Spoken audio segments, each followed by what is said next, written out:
एक ऐसा एक्सीडेंटल मुख्यमंत्री जिसे अपना पीए तक लगाने का अख्तियार नहीं, मंत्रियों की लिस्ट हो या अफसरों की सब कुछ दिल्ली से आती है, वो अहंकारी भाषा बोल रहे हैं। तो वो ऊल जलूल भाषा बोलकर दलित समाज का अपमान भी कर रहे हैं और अहंकारी टिप्पणी मुझ पर भी कर रहे हैं। मुझे तो फक्र है हरियाणा के डूम समाज पर।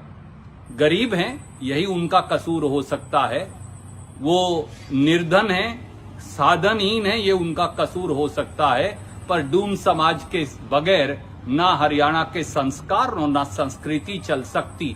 पूरे डूम समाज का और दलित समाज का अपमान कर श्रीमान नायब सैनी क्या साबित कर रहे हैं। ये जान लें कि जब तक किसान, गरीब, मजदूर, मंडी मजदूर, आड़ती, मिल मालिक, राइस मिलर, उनके साथ अन्याय होता रहेगा, तब तक मैं आवाज उठाता रहूंगा। और हरियाणा के लोगों की आवाज उठाना अगर डूम का काम है तो मैं इसे फक्र मानता हूं, इसे अपने लिए बहुत बड़ी इज्जत मानता हूं। पर अहंकार की कुर्सी से वापस आइए।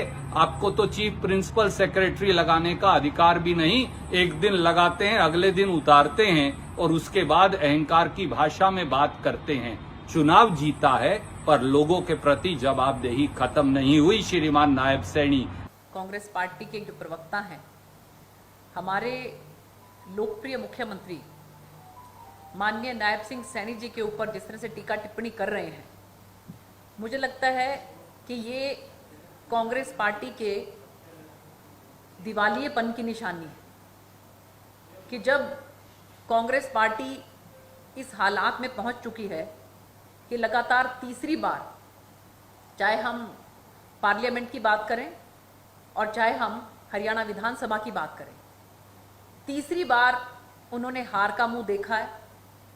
और भारतीय जनता पार्टी की सरकार जो है लगातार तीसरी बार केंद्र में भी बनी है और हरियाणा में भी बनी है। तो ऐसे उसमें खिसियानी बिल्ली खंबा नोचे वाली बात मुझे लगता है कि जो कांग्रेस पार्टी के प्रवक्ता हैं वो कर रहे हैं। लेकिन लोकतंत्र में लोकमत का सबसे ज़्यादा महत्व है। माननीय मुख्यमंत्री नायब सिंह सैनी जी 2014 में नारायणगढ़ से चुनाव लड़े, वहां से चुनाव जीते।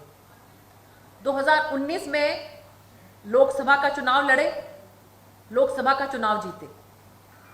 और उसके बाद करनाल से चुनाव लड़े, करनाल से चुनाव जीते।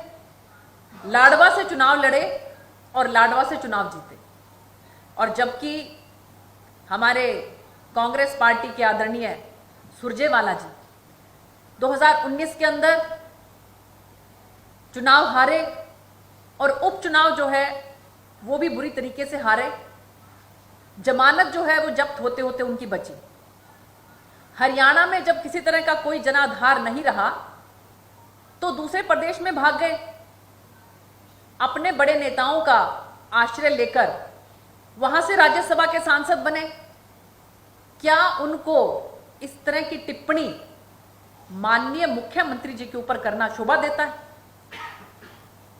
जहां तक बात है जाति विशेष की, आप ये देखिए कि कांग्रेस ने सदा जात पात की राजनीति की, इसीलिए उनको वही बार बार जो है उसी को जात पात को बीच में लेकर आना ही शोभा देता है उनको। और इसलिए आपने देखा होगा कि जब इसी तरह से प्रेस वार्ता करते हुए किसी ने बीच में कोई बात कही तो माननीय मुख्यमंत्री जी ने सिर्फ उस बात को दोहराया था, लेकिन उसको बीच में लेकर आ रहे हैं।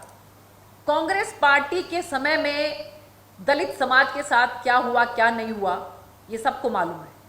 चाहे हम गोहाना कांड की बात करें, मिर्चपुर कांड की बात करें, कोई भूला नहीं उन बातों को। और हमारी बहन बेटियों के साथ जिस तरह का बर्ताव कांग्रेस पार्टी के समय में होता था उसको भी समाज भूला नहीं है आज तक। मुझे तो ये लगता है कि जिस तरीके से माननीय मुख्यमंत्री नायब सिंह सैनी जी के नेतृत्व में हरियाणा के अंदर चहुमुखी विकास हो रहा है और चारों तरफ लोगों के मन में एक हर्षोल्लास का जो वातावरण है, कांग्रेस पार्टी उससे बौखला गई है। इसलिए जो एक्सीडेंटल उन्होंने माननीय मुख्यमंत्री जी के लिए शब्द इस्तेमाल किए, ये एक्सीडेंटल शब्द जो है कांग्रेस पार्टी के अंदर मुझे लगता है कि ज़्यादा प्रचलित हैं। चाहे हम एक्सीडेंटल प्रधानमंत्री की बात करें, चाहे हम एक्सीडेंटल सांसद की बात करें, किसी दूसरे राज्य में जाकर वहाँ से सांसद बन जाना, और उसके बाद हरियाणा की राजनीति में मुझे तो लगता है कि उनको बहुत ज़्यादा दखल अंदाजी करनी ही नहीं चाहिए। जब वो यहाँ से सांसद ही नहीं है तो उनका क्या औचित्य बनता है। तो इसलिए मैं ये बिल्कुल स्पष्ट कर देना चाहती हूँ कि माननीय मुख्यमंत्री नायब सिंह सैनी जी के नेतृत्व में हरियाणा के अंदर सरकार बहुत तेज गति से विकास कर रही है।